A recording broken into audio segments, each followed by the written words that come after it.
Angela, Angela, angelo mio, ma tu stasera invece di piangere guardi il mio viso in un modo strano, come se fosse ormai lontano. Canzone d'autore in primo piano ai mercati generali di Catania. In programma il live L'alchimista delle rose di Giuseppe Cucè, nuovo talento siciliano, apprezzato in Europa, con Gianfrancesco Bazzano percussioni, Alessandro Longo violoncello, Adriano Murani a violino, Antonio Masto chitarra classica, Marco Carnemolla basso, Edoardo Musumeci chitarra acustica, Giovanna Damiano voce e con Acada Locerto, Salvo Di Stefano e Caterina Palermo.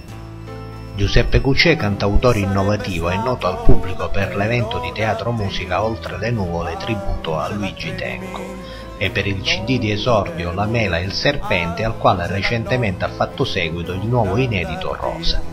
Il cantautore catanese si ispira alle sonorità mediterranee tipiche della propria terra, impreziosendole con contaminazioni etniche, un folk acustico che usa un linguaggio semplice.